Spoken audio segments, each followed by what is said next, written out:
113. A Study of Magic. Lord Corinth went out hunting again today. Lately, he's been getting better at speaking, and it's been fun having all sorts of conversations with him. He's truly incredible. He never forgets a word or a phrase he's heard just once. His understanding of language is so quick, and he's becoming more and more fluent. It's actually a joy to teach him. I wonder if it's been about 9 days since I came to this camp. My leg has healed enough that I can walk, albeit with a limp. The moment my heel was better, Lord Corinth dug my boots out of his luggage and handed them to me. It made me so happy. He's always thinking of me. My latest worry is how I can possibly repay him for all his kindness. Yesterday, he asked me what I would do once my leg was healed. Would I continue my journey or wait until my hand was better too? He said that if I kept traveling, he wouldn't be able to prepare the kind of meals I'm eating now, and it would take longer to heal. I didn't even have to think about it.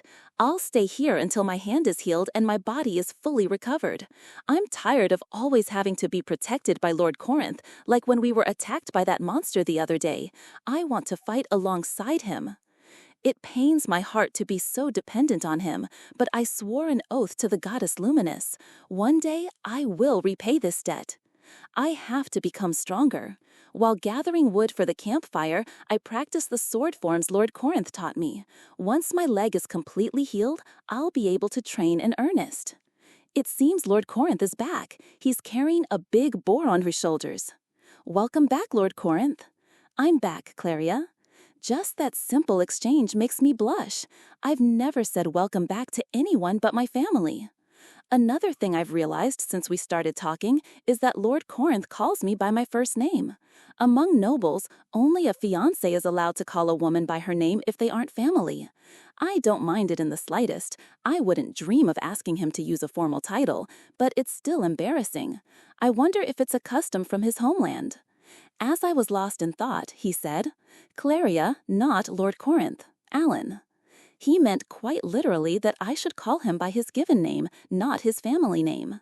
I remember Fall telling me once that among the lower-ranking nobility, close to commoners, asking someone, "Won't you call me by my name from now on?" was a popular, indirect way of proposing marriage. I know that's not what Lord Corinth means. This is probably just another custom from his country. "Alan," I tried, my voice barely a whisper. He nodded, looking pleased. Lord Corinth started butchering the big boar. His skill is, as always, like that of a professional chef. I never would have imagined it back in the capital, but someday I need to learn how to do this myself. I'll treat this as a lesson. I'm so excited. It's been a while since we had big boar. When we returned to the campfire had gone out. Oh no, tending the fire is one of the few things I can actually do to help. I added more wood and lit it with magic. Lord Corinth seemed incredibly surprised when he saw it. "Claria, what was that just now?" What does he mean? I just used the magic spell, fire, to light it. Ah, he must be surprised by how quickly I was able to cast the spell. That's right, it may not look like it, but I'm actually quite skilled with magic. I was even told I could become a court magician in no time, though I'm really only proficient with fire magic. When I explained this to him, he seemed to understand. And now his cooking begins. Today I will once again eat with all my might. Lord Corinth's speech improves with each passing day. As our conversations became smoother, I decided to ask him something that had been on my mind for a while. Why were my leg and arm healing? According to him, he was commanding tiny, invisible spirits that dwell within him to enter my body and heal me. To be honest, if I had heard this story from anyone else, I would have found it hard to believe. It's just too far-fetched. Of course, I believe in the existence of spirits who are servants of the goddess Luminous, but this... And yet, I can believe him. There's no way a man as talented and kind as Lord Corinth wouldn't be beloved by the goddess Luminous. If nothing else, my own healing limbs are proof that he can communicate with spirits and have them grant his wishes. When I think about it, there's no way to regenerate a limb without the power of a god or their servants. Seeing me lost in thought, Lord Corinth must have thought I was suspicious. He took out a knife and, in a flash, cut his arm. It was so fast I didn't have time to stop him. But only a drop or two of blood trickled out before the wound began to close right before my eyes. In less than 2 minutes, there wasn't even a scar. I didn't feel any magic at all, and healing magic could never mend a wound so completely without a trace. This is definitely not healing magic. Incredible! He truly is beloved by the gods, by the spirits. Could it be that I too am receiving their grace through Lord Corinth? I didn't doubt him for a second, but I couldn't resist the urge to test it myself. I took out my knife and cut my arm in the same way. Lord Corinth made no move to stop me. There was a flash of pain, but it vanished almost instantly as the wound began to heal before my eyes. Amazing! So I too am receiving the grace of the spirits. My body trembled with emotion. Afterward, Lord Corinth asked what I wanted to do with the spirits once my arm was healed. He said I could have them leave or let them stay. It was up to me. I begged him with all my might to let them stay. I will need this power in the days to come. Honestly, there are countless people who would sell their souls to obtain a power like this. Lord Corinth just nodded and agreed, as if it were nothing. I now owe him yet another immense debt. A few more days passed, and my leg healed completely. It feels so good to walk on my own 2 feet again. According to Lord Corinth, I need to walk around and exercise to get my weakened leg used to moving again. I can certainly feel how weak it is. If I don't do something, it'll be a problem when I resume my journey. I walked with Lord Corinth along the riverbank. After a little while, he asked me a question. "Claria, that thing you used to light the fire the other day, can you do others?" His wording was a little strange, but I understood what he meant. He was asking if I could use magic other than fire. When I asked if he meant magic, he said yes. He wanted to see. Of course I can. I doubt he thought I could only use fire. He probably just couldn't find the right words. I cast Fireball. It took about 15 seconds to manifest, which I think is pretty fast. Lord Corinth looked amazed. He seemed to want to see other spells, so next I cast Flame Arrow. I think I managed it with about 30 seconds of concentration. I was quite proud of that one myself. Lord Corinth was once again surprised. The only other one I can do is Firewall. I haven't had much time, so that's all I've managed to learn. He was impressed by Firewall too. When I told him that was all the fire magic I knew, he asked what else I could do. The only other spell I know is the water magic spell, Water. When I showed him, he seemed more surprised by this than anything else. He's overreacting. Plenty of people can use water. It was a little embarrassing. Afterward, Lord Corinth asked, "The water from water, can you drink it?" What an odd question. Even a child knows you can drink the water from that spell. When I told him, of course, he fell deep into thought. Could it be that Lord Corinth doesn't know anything about magic? No, that can't be right. He used that magic sword so masterfully the other day. I can't believe that someone like him would be ignorant of magic. I'll just ask him. Alan, can't you use magic?" I'm still not used to calling him by his name. For some reason, it makes my words sound too familiar, and I get flustered. Instead of answering, he seemed to decide to show me. He held his hand out toward the river. So fast, he raised his hand, and about 10 seconds later, he launched a fireball. What's more, he did it with his eyes open and without an incantation. I heard from someone once that only the most skilled mages can cast spells with their eyes open and without chanting a single word. After thinking for a moment, he raised his hand again and, almost instantly, fired 3 fireballs in rapid succession. What? Impossible! Given the principles of spellcasting, that shouldn't be possible. While I stood there, dumbfounded, Lord Corinth thought for another moment and held out his hand again. Another fireball shot out instantly, so fast. The fireball hit the river and exploded. A loud boom echoed as a spray of water rained down all around us, drenching both of us completely. Lord Corinth had a whoops expression on his face, then looked at me with a sheepish grin.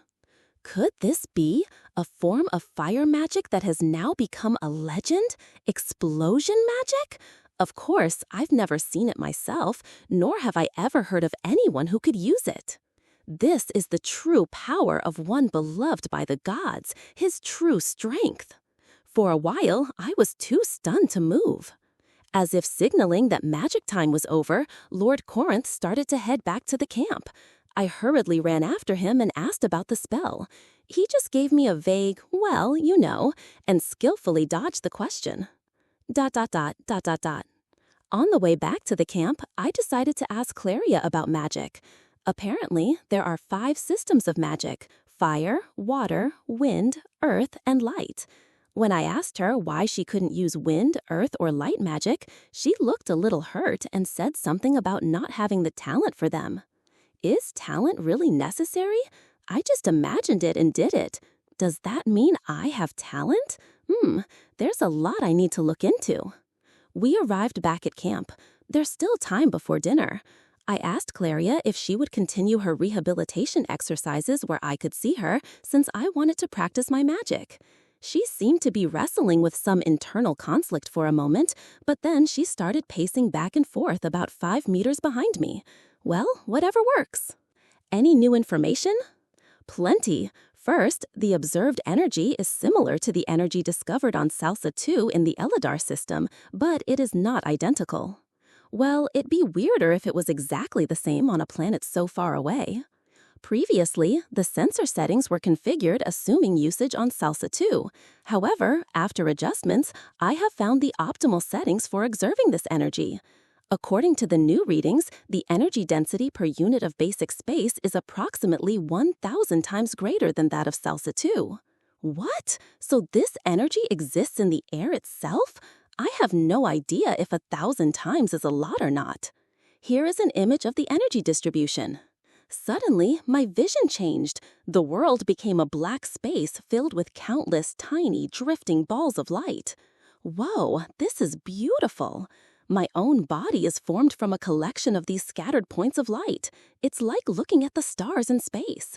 The area around my chest is glowing like a nebula, almost too bright to look at. So these points of light represent the energy. Amazing. How do humans use this energy? This energy seems to possess a property of mutual attraction, moving toward areas of higher concentration. In other words, the minuscule energy in the vicinity is moving toward the dense concentration of energy in your chest. I see. If I look closely, I can see the particles of light nearest to me moving very slowly in my direction. So the nebula-like mass of light in my chest is a collection of these particles that have passed right through my physical body to gather there. So this is the energy source for magic. By the way, it's a pain to keep calling it this energy. Come up with a name for it. How about Maso, short for magical source? I see. Simple and easy to understand. I'll go with it. So even if I use magic and my Maso decreases, it gets replenished as more Maso is drawn to me like this. What happens if I keep using magic until I run out of Maso completely? There's no way this slow replenishment method can keep up with the rate of magic consumption. Unknown. I guess I'll ask the person fidgeting behind me. I turned around and, sure enough, Claria's chest was glowing like a nebula. Claria, perhaps happy to think I wanted to talk to her, immediately rushed over. Claria, how many fireballs can you use in a row? I asked. Her answer was more than 20, but less than 30. That's surprisingly few. What happens if you use more than 30? You collapse, was her answer. So I'd pass out. At least I wouldn't die. That's good. How long does it take to recover? She said it takes about a full day to recover and be able to use magic again. Claria was now pacing back and forth about 2 meters behind me. Honestly, it's annoying, but I might have more questions for her, so I guess I'll have to put up with it. Any new information? Plenty. First, the observed energy is similar to the energy discovered on Salsa 2 in the Eladar system, but it is not identical. Previously, the sensor settings were configured assuming usage on Salsa 2. However, after adjustments, I have found the optimal settings for observing this energy. According to the new readings, the energy density per unit of basic space is approximately 1,000 times greater than that of Salsa 2. What? So this energy exists in the air itself? I have no idea if 1,000 times is a lot or not. Here is an image of the energy distribution. Suddenly, my vision changed. The world became a black space filled with countless tiny drifting balls of light. Whoa, this is beautiful. My own body is formed from a collection of these scattered points of light. It's like looking at the stars in space. The area around my chest is glowing like a nebula, almost too bright to look at. So, these points of light represent the energy. Amazing! How do humans use this energy? This energy seems to possess a property of mutual attraction, moving toward areas of higher concentration. In other words, the minuscule energy in the vicinity is moving toward the dense concentration of energy in your chest. I see. If I look closely, I can see the particles of light nearest to me moving very slowly in my direction. So the nebula-like mass of light in my chest is a collection of these particles that have passed right through my physical body to gather there. So this is the energy source for magic. By the way, it's a pain to keep calling it this energy. Come up with a name for it. How about MASO, short for magical source?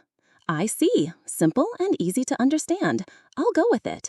So even if I use magic and my MASO decreases, it gets replenished as more MASO is drawn to me like this. What happens if I keep using magic until I run out of MASO completely? There's no way this slow replenishment method can keep up with the rate of magic consumption. Unknown. I guess I'll ask the person fidgeting behind me.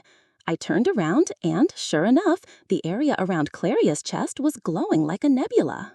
Claria, perhaps happy to think I wanted to talk to her, immediately rushed over. Claria, how many fireballs can you use in a row? I asked. Her answer was more than 20, but less than 30. That's surprisingly few. What happens if you use more than 30? You collapse, was her answer. So I'd pass out. At least I wouldn't die. That's good. How long does it take to recover? She said it takes about a full day to recover and be able to use magic again. Claria was now pacing back and forth about 2 meters behind me. Honestly, it's annoying, but I might have more questions for her, so I guess I'll have to put up with it. Any new information? Load MASO. In the corner of my virtual window, the text "Ready" 3 times appeared. I aimed parallel to the river toward the shore and fired a fireball. The fireball flew parallel to the ground for about 30 meters, then suddenly lost speed and fell to the riverbank. It landed at about the 40-meter mark. A small flame erupted but quickly died out. I see. The effective range is about 30 meters, shorter than I expected. Next is power. Looking around, I saw a large piece of driftwood.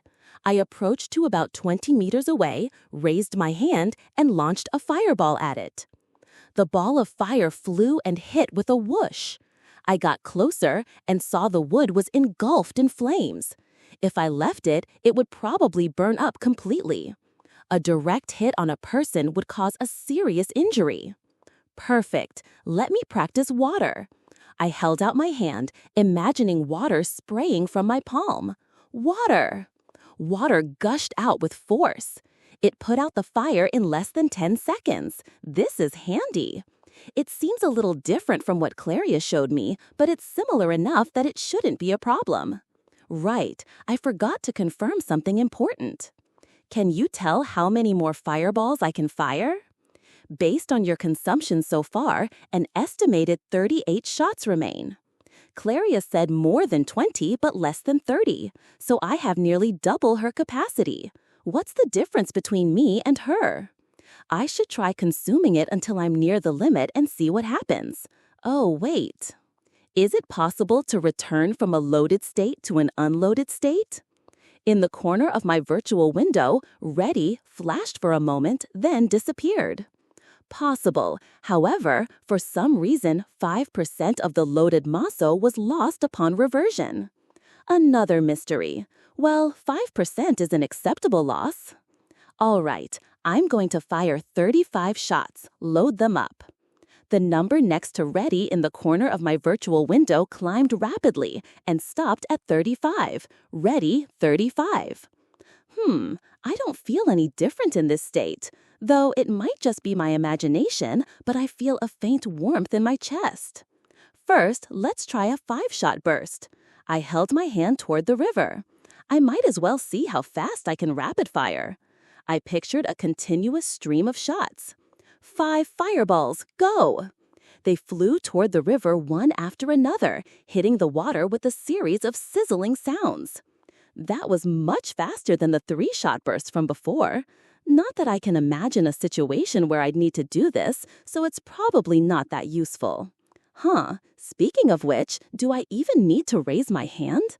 I was just copying Claria, but it feels like if I just imagine it right, it shouldn't be necessary.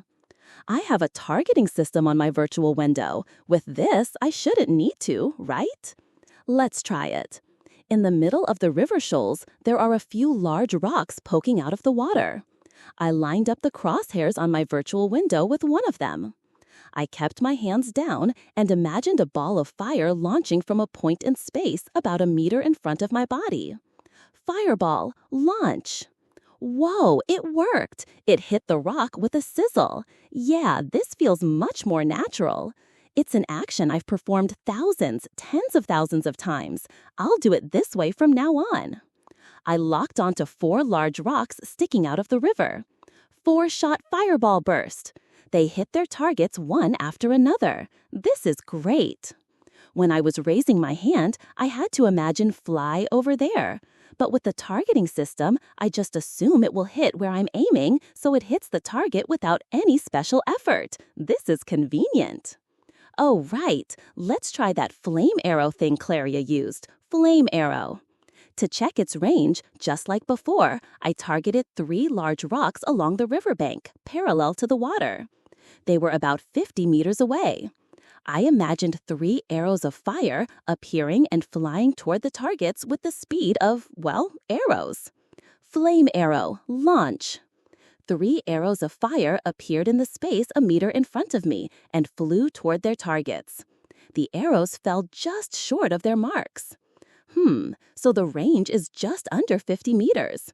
Still, it seems more useful than Fireball. It's faster and has a longer range. I looked at my virtual window, and the display now read Ready 20. So, 3 arrows cost the same as 5 fireballs. I guess better performance comes at a higher cost. 20 shots left. As I was wondering what to do, I caught sight of something black flying toward me from downriver. Zoom in. It's a blackbird. A blackbird I've hunted a few times. Claria didn't know its name, so I called it a blackbird. It's delicious, but hard to find, so I've only managed to hunt it twice. I didn't know that thing could fly with a body that big. It's still about 400 meters away. It's flying this way, but it'll probably notice me soon and change course. I wonder if I can bring it down with magic. My range is only 50 meters. I'll try to take it down with a 4-shot burst of flame arrow, 12 arrows in total. I glanced at Claria. She was staring at me with a blank expression. She gets like this sometimes. Is she okay? I pulled her hand to make her crouch, then pointed to show her the blackbird. When Claria spotted it in the distance, her expression sharpened. When I told Claria, I'll take it down with flame arrow, she nodded, closed her eyes, and began to concentrate. Is she joining in? I was planning on shooting it down myself. Oh well, I guess I'll play support this time. It's already within 200 meters. The question is when it will notice us. 150, 100, 75, 50. It saw us. The blackbird flapped its wings in a panic and changed course toward the forest. I immediately fired a 2-shot burst of flame arrow to create a barrage. I launched the arrows one by one with a slight delay, blocking the blackbird's path. Seeing the arrows of fire, the blackbird panicked, flapped its wings wildly, and tried to change direction, hovering in midair. This was the perfect time, but Claria still had her eyes closed. The blackbird changed course again, away from the forest. I laid down another 2-shot flame arrow barrage. Just then, I heard Claria's voice cry out, "Flame arrow!" The timing couldn't have been more perfect. The blackbird, having changed course, saw the 6 arrows I had fired, panicked again, and was flapping its wings frantically in midair when one of the 3 arrows Claria launched struck it. The blackbird tumbled from the sky, flapping and spinning. Claria was overjoyed. She was jumping up and down, chattering away so fast I could only understand half of what she was saying. Apparently, it was her first time ever taking something down with magic. When I stood up, I felt a wave of dizziness. I see, so this is what Mosso deficiency feels like. I'd rather not pass out, so I think I'll call a day with magic. I went to where the blackbird had fallen. It was still twitching feebly, so I cut its neck with my knife to bleed it out. Claria was grinning from ear to ear, unable to contain her happiness. This was perfect. I had only managed to hunt a single rabbit today, which was a bit worrying given Claria's appetite. The timing is good. Let's make dinner.